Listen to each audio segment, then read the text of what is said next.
Hello. How you Hello, doing? hello. Ooh, yeah, I'm here with my beautiful cacao mug I from love North that one. Carolina. Love that Sometimes one. I wonder, does Graciela ever tune in? Hi, Graciela. Yes, she's tuning in. Maybe later, but she'll tune in. I got my daughter made this cup for me. I want to say 10 years She ago, maybe. made it for Yeah. you? Yeah. I just found it in the back of the closet. It's really pretty. She did all those It swirly things. And my it is. favorite color, which has Yes, it's been blue. around. Yeah. Back then.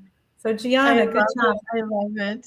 That's It's a yeah, mugs, I good you can mug. never have too many mugs. Mm-mm. Mm-mm. Although what I will say is you can have too many ugly mugs. So I do from time to time get rid of ones that are like not worthy of me. That's it. Weed them out. Weed them out. They're not worthy. For sure. Yes. So how was your Mother's Day? Oh, it was fabulous. It turned into a Mother's Day weekend, and my son was down. So, I mean, everybody knew that because I went to go pick him up at the airport last Wednesday, cutting us Yes. off. But it all went well. So, they took me because I do like to do an activity. I don't like things, I like to do things. So, Right. we went jet skiing. It was so much fun.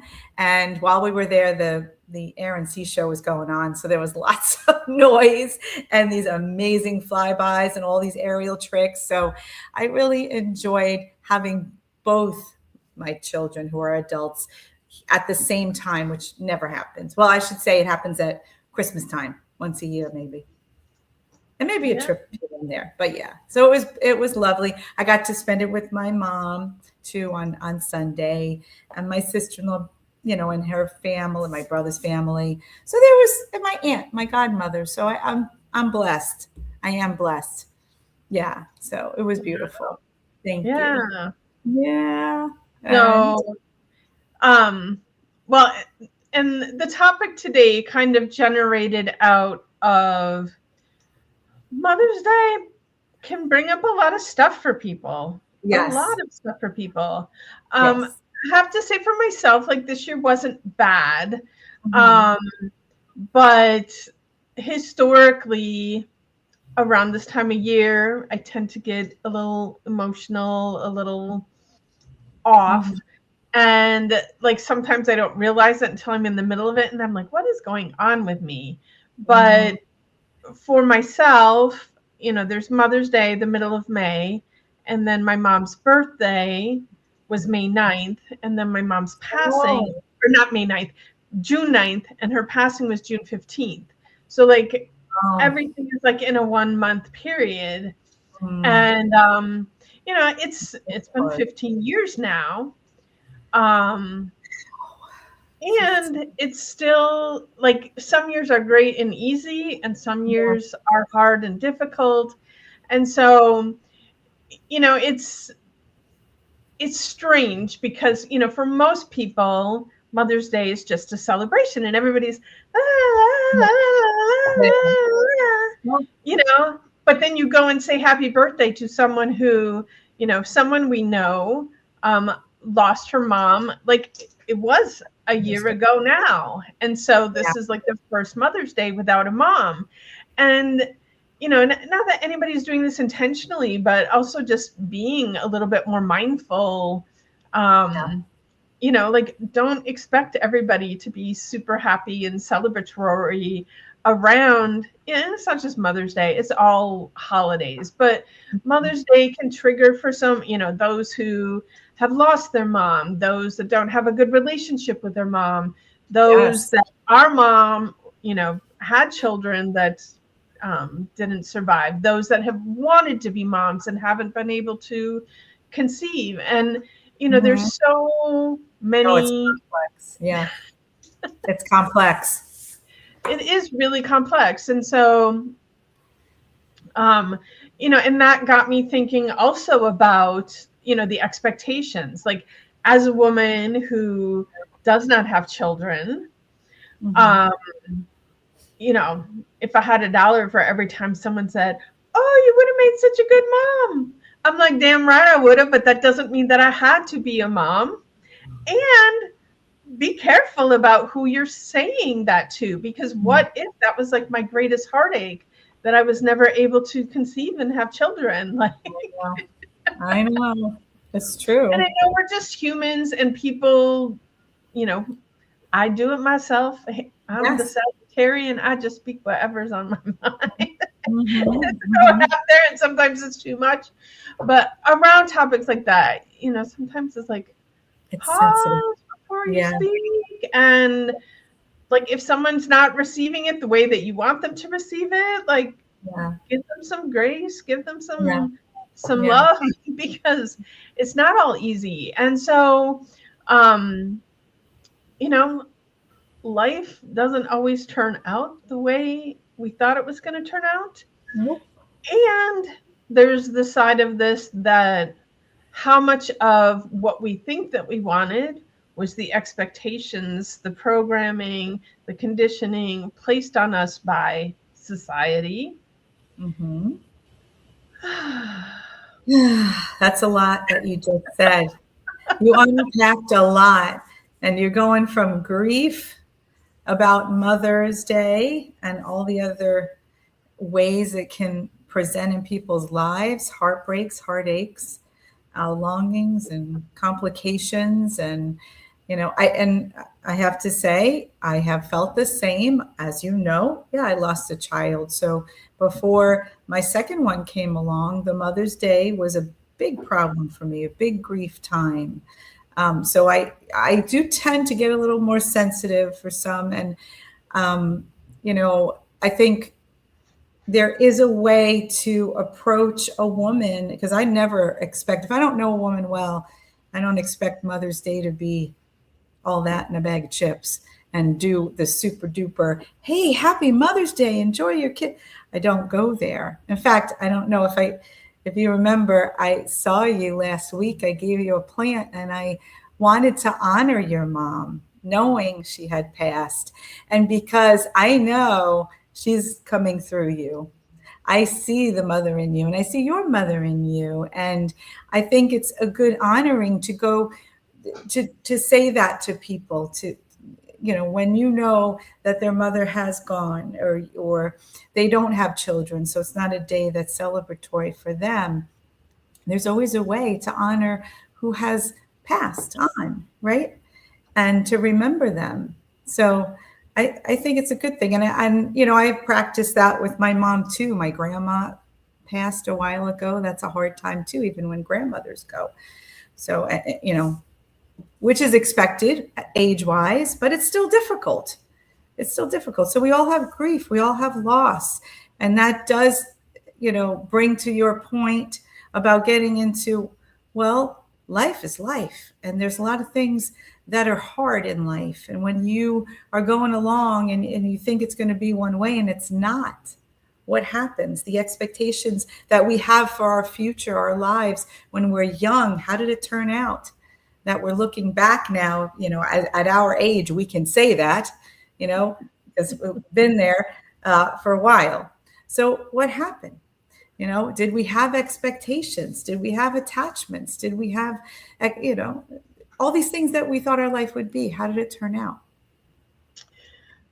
And I think like what comes up for me a lot now in that,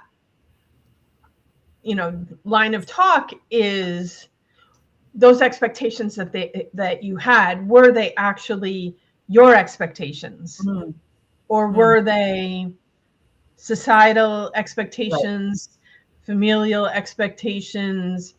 Yes. Um, 'Cause so often, um, again, it comes up in my private sessions, like people feeling bad about not accomplishing or doing something, but then we sit and have the conversation about it, and it's like, well, it wasn't even something that they actually wanted. It was just something that they felt that they had to do because of, Oh, like I said, of course. the collective, the conditioning, the programming. And I Yeah. think often, when you're in that space of not, maybe you didn't achieve that expectation because that expectation wasn't even in alignment with who you are, and it wasn't Mhm. your expectation, but Yes. societal expectation. And that's Yes. even, expectation is one of my words that, Yeah. I, some time ago, this is probably like 3 years ago or something, I had this aha moment that I had expectations of the people around me that I might not have even verbalized those expectations of Mhm. them, but just even energetically holding that space of expectation of Mhm. them. I was Mhm. like, I get to release them of Yes. all the expectations I have of them. And then Mhm. as I was going outward with that, then I also realized like, oh, and I get to release myself of Yeah, all the expectations I've held. that's good. That's a good one. That's a And good it's one. like, I invite the audience, like, just even to say that to yourself Mhm. like a few times.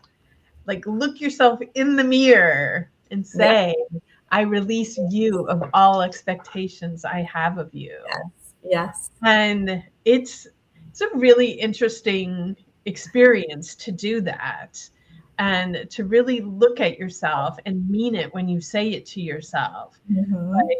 When I did that, it was just weight coming off of me, tension coming off of me. It Mhm. felt like years coming off Mhm. of I me. remember this actually, and I have to say, I'll take you one step further because I remember you saying it to me and a few others around you. It's like I release you of all the expectations that I was holding on.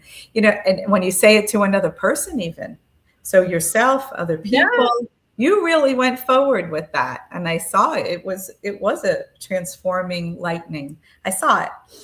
Yeah. So thank you for sharing that for sure. Yes. Um, and the other thing around Mother's Day that was coming up Mm. was, because I really like kind of have issue with these holidays that are really like, I think Hallmark invented them Hallmark. so that we Yeah. would spend all this money, um and I'm like, nobody should be honored just on one day. Like, we all should be honored every day. But Mother's Day, like, even more than honoring mothers, like honoring the sacred feminine I agree. and everything that is that, and like understanding that the sacred feminine is the womb of creation that all is birthed into this world. Mm-hmm.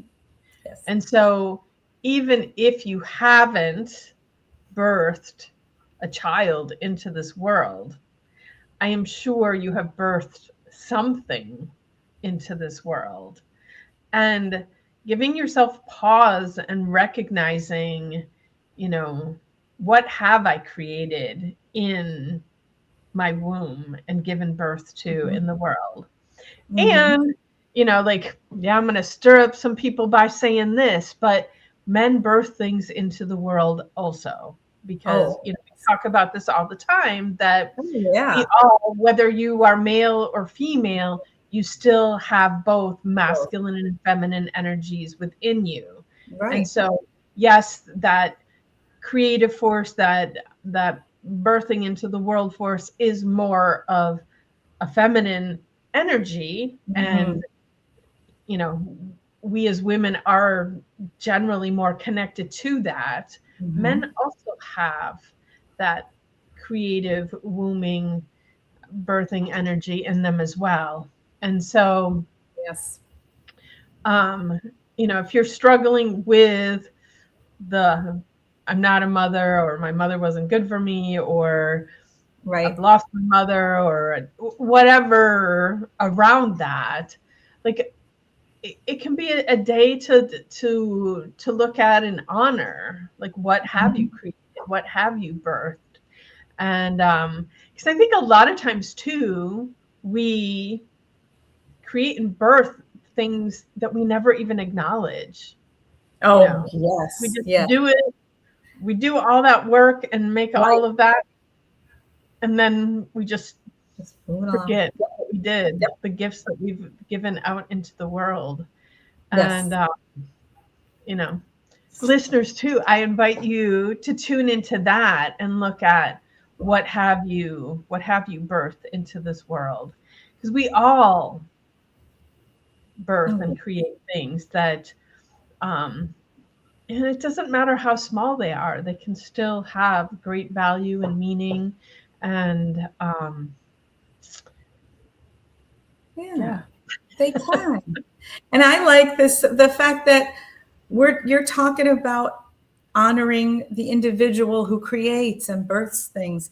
And, and we do take for granted how we go day to day. We keep creating, we keep doing, and we keep producing and producing a lot. I mean, I just think about my work day, how much I have just done all day to create, or all day to do the tasks that support the whole system. And, sometimes I go, oh, it's a thankless job. I'm just doing this. But if we look at it, I have to sometimes take a step back and say, wow, that made a difference to who? It's really the human being that I'm making a difference for. So if it's the students, if it's my coworkers, if it's my boss, if it's, you know, we really do have to honor what we do and what we create and what we give to the world, because sometimes we're looking for that validation or somebody else to do it, or we get angry or upset, or we expect, right, somebody to acknowledge us in a certain way, and it's not enough, or it's not. So anyway, not to get wrapped into that, it's just, or wrapped up in it. We have to give it to ourselves, and it's true, letting go of expectations, but also giving to ourselves and acknowledging ourselves. Do it for yourself. That's the most important thing, and not be attached to the outcome of, the relationship or the other or whoever you're giving to. I do want to say one thing about the relationship. Just you and I sitting here, we're creating this conversation. And it's sometimes what you birth with each other that makes such a difference in the world, because our feminines come together, our masculines come together. Sometimes it's the feminine and the masculine coming together. But what we do together collectively, and just pairing, is just an amazing thing. And watch what you birth together and how you feed off of one another. And some are easier than others to have a relationship with and do that. Because I mean, you and I, it's very easy, isn't it? It's Flow. flows. It just flows. And so you gravitate more to doing that and making that contribution that is easy, and allowing the flow to happen. I like that. So Yeah. Well, and anyway. flow is feminine too. And Yeah. so, if you're not feeling like you're in flow, Mm-hmm. where are you not stepping into your feminine? Wow. Because, yeah, 100%. it's meant to be flow. It is. And I want to thank you for bringing the community that you bring. You started this, and you started this community centered way of allowing that flow and bringing people together and honoring a human being, whether it's divine feminine or masculine or what have you. You really have kind of the cornerstone and all these things that you're doing, whether it's sweat lodge or chakra balancing, or I know you've got a 6-week. I'm going to let you talk about your 6-week plan there, but you have really honed in on what is meaningful and purposeful, for somebody to come forth in the world and give to themselves, and honor and acknowledge themselves. I love that, because our circles do that, and I see it regularly. Yeah. And because you mentioned the sweat lodge, and the sweat lodge has been a huge teacher for me in really embodying some of the, because so many of these things that we talk about, we've known for years and years and years. But Mm-hmm. knowing it and embodying it are two very different things.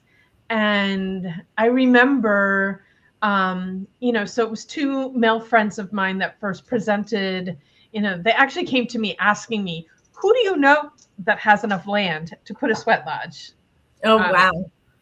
And I don't think that they ever in a million years expected that I was going to say, put it in my backyard. So when I did, they're like, wait, you have a backyard big enough for a sweat lodge? And my initial answer was, I don't know, because Yeah.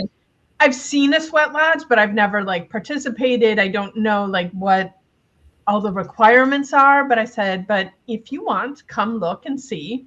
And they were like, dang, this could possibly work. And then Paco came and looked, and he was like, yes, I love it. Let's make it happen.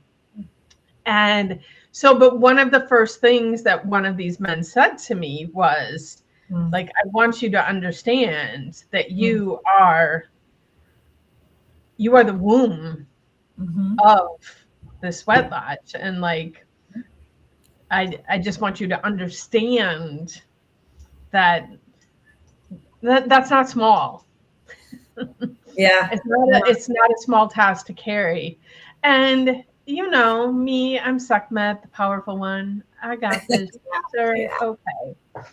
And so but over time it has hit me at different levels and understanding that, even though I'm not the one sitting and pouring the water, for a whole ceremony, uh, I do understand that my role is,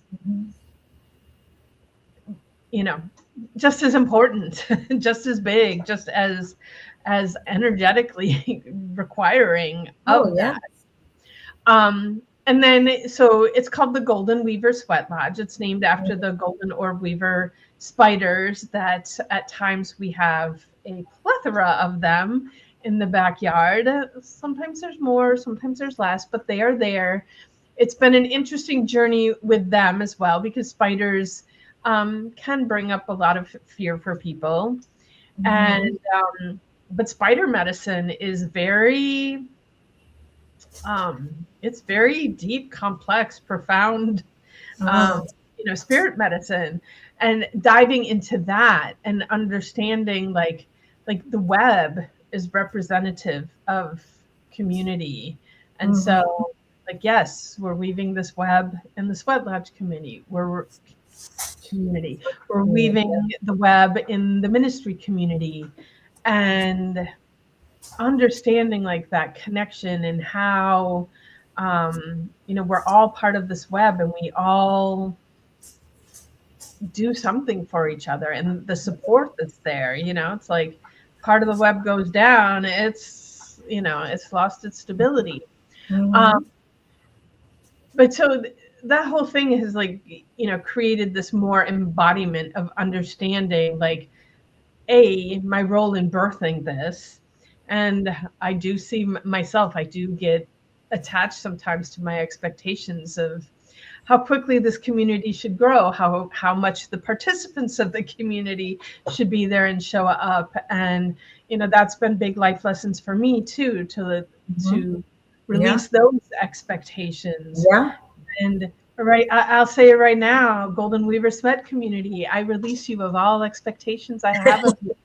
There you go. There. Ministry community, I release you of all expectations I have of you. That's it. And releasing the expectation feels beautiful, but I Mm-hmm. also get great sadness. So I openly posted about it in our newsletter, but you and I were supposed to host this beautiful one-day retreat here in Fort Lauderdale next Sunday, Mm-hmm. and we canceled it because not enough people showed up. And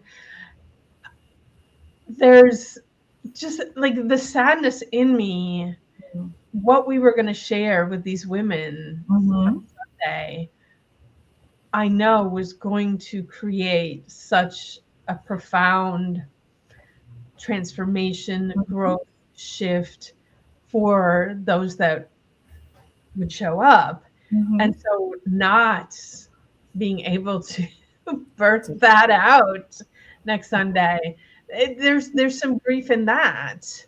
Uh-huh. And it was especially hard because I had so much positive feedback, so many people that, and I know life is so busy out there. I'm like, what? I Mhm. remember the days when I would spend entire days sitting on the swing in front of my house growing up. And sometimes my dad would come and sit with me. Sometimes my mom would come and sit me. And we would just sit. Like, what happened to just sitting? Like, we don't do that anymore. No. And everybody's so busy. So I get, like, yes, people are busy. There's a lot going on. Mhm. And still sitting in the space of, like, what are we going to do with this? Because there is just some really profound things that we have to share with women that Yes. can change this Yes. world. And Yes. so It's true. releasing the That's expectations of people to show up and just yeah.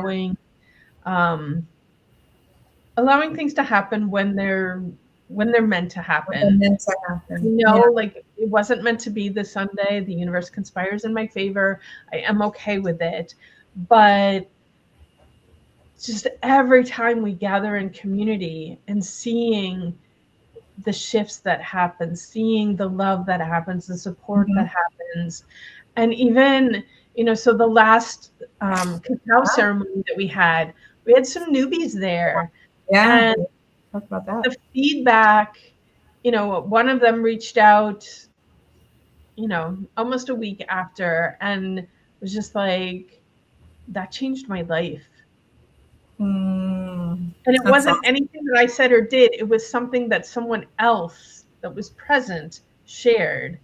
And it allowed this woman to see things that, what she learned from that woman, I probably told her umpteen times. But for her to sit in the space of community and witness it, the energy of the community, and having Oh, it come from a space that she didn't expect it to come from. oh yes. Um, oh, Carla's here. Hi, Hey, Carla. Carla. Yay. Miss you. That's awesome. But there are things that happen in community that, like, yes, I love my one-on-one sessions with people. It's amazing. And yes, two people kind of is community, but each additional person that you bring in amplifies that energy even more and amplifies the Yeah. possibility even more. And so, to everyone that is out there, I really encourage you to find community somewhere. Mhm. Mhm. And, whether it's our community, whether it's a different community, but community is so important, so Yes. important. And that community is a part of Sacred Feminine. Yes. And, you know, this Yes. toxic patriarchy that's out there, it's like, it's me against the world. I've got to look out for me as opposed to looking out for we. And so, yeah. But so you mentioned my 6-week program, and I'm super excited about this because Mhm. people do, yes, we're here in Southeast Florida in the Fort Lauderdale area.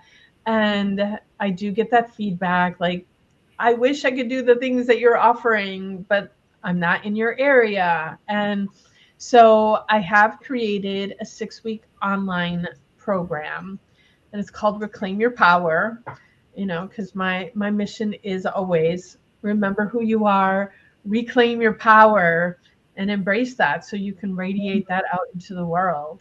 Mhm. And yeah, it'll be hour and a half commitments every Wednesday, 6 to 7:30, starting June 3rd.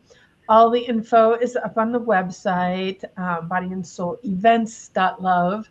So head over there, check it out. If you have questions about it, ask me. It is going to be limited to 15 people max because I want everybody to really to be able to connect and feel a part of it. And yes, I love all the people, but and community is important. But for some of this work, we do need to to cap it at a certain level so that everybody can get the attention that they need, that can have, the interactions that they need. And Mhm. Mhm. yeah, it'd be a cool, beautiful thing. Sounds beautiful. I know it. And I love that you're going to do the online version. I know there is a lot. I've talked to a few that just can't be here physically. So, I mean, sometimes it is, the proximity, and sometimes it's okay. I can't make it there and back and do what I have to do and da da da da. So, if you can fit it in to an online thing, that's great. And just to get back to a little bit, because our topic, we were talking about expectations and attachment to those expectations, and sometimes attachment to the timelines that we want, just like you're talking about the retreat and this timeline that we were doing next Sunday, but it didn't work. Okay, we've got to let go of the timeline. We've got to let go of the attachment and expectations. And, we do have a lot to share. Absolutely. We do see it amplify. I mean, I'm echoing what you just said, but it's like, why do we want everybody to join? Why do we want people to come into community? Because I think that, what we're talking about here, if you have, well, the listeners out there, because I know I have examples, I can go on and on, but if you have these things in your life where you're saying, okay, that didn't turn out the way I wanted to, my life isn't the way I wanted it to be, I wish it was like this, I wish I had that job, I wish I had that marriage or not marriage, or this person in my life, or and you're not happy with that. Well, are you just going to stay unhappy in that? Are you just going to keep saying, woe's me, I'm the victim, it happened to me, and there's nothing I could do about it? We just have to just take it. We just have to sit back and expect, and be sad about it, be upset about it. But what are we doing about it? And, if you want to shift, if you want your life to take a turn, do you want new people to come into your life? Do you want new relationships? Do you want a new career, or a job, or an activity, or something to make you happy, something with real connection to people and human beings? Sometimes that just a little piece that, I don't know, I think it gets just overlooked, of how human being interaction is a huge piece of our well-being. Unfortunately, I think we're very attached to the computers and the devices, and and we don't get enough of that. But when you feel the support of another human being, it shifts you. It shifts your awareness. It shifts your energy. It shifts your focus. You get things. And so we're talking from a community standpoint here, or that's what I'm saying. And Juliet is saying the same when she presents how things amplify and the feedback that we get. So if you're that person looking for something to shift in you, there's nothing like another human being and connection through community. Because what we're talking about in community, what we're doing in community, is not just sitting there shooting the shit. We really dig our heels into, big stuff, and some nice spiritual grounding and growth opportunity. So, I want to shift the conversation a little bit here, because we've been talking about expectations and attachments and all these things, and how disappointed we are and how grief stricken we are. But it's like, okay, well, when are we going to take the step to do something different in our lives to change that direction? And I'm going to briefly bring up my mom, because I did text her before this, and I said, Mom, I'm going to bring you up in this, and she's like, okay, so willing. But, speaking of a very hard, grief-stricken time, I watched my mother lose my dad during COVID. It was traumatic. Within 24 hours, never saw him again. And I really thought this was the end of her too. I really did, because I saw her deteriorate, not eat, not be able to think, and I didn't know if she was going to make it. And it was, real commitment to be there, to focus on her and be alongside her in the steps towards health and wellness and not giving up on life. I mean, that's how, and I know some of us are very attuned to what depression feels like, or have been near somebody who was depressed and was scared for them, or upset for them, or didn't know if they would even take their own life. I mean, I've been in those places and situations with people, so I know how in dire need community can be. It is a need. So, and I'm saying this because I went through it with my mom, and she really turned it around. And she did it because she had motivation to live, and it wasn't even for anybody else or herself. At some point, she couldn't even come out of the cloud. But the more I invested, and the family invested the time with her, we were her community in essence, right? So, I mean, you may have a family that's there or that's not there. And it's the same thing. Community are the other human beings living alongside you in support, in your well-being, because we do want everybody to have that connection to lift you up.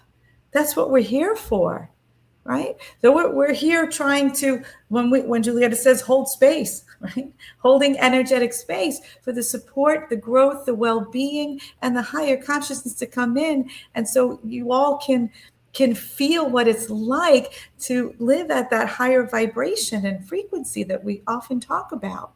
And, until somebody shifts to want that, it's hard to step out on your own and do it.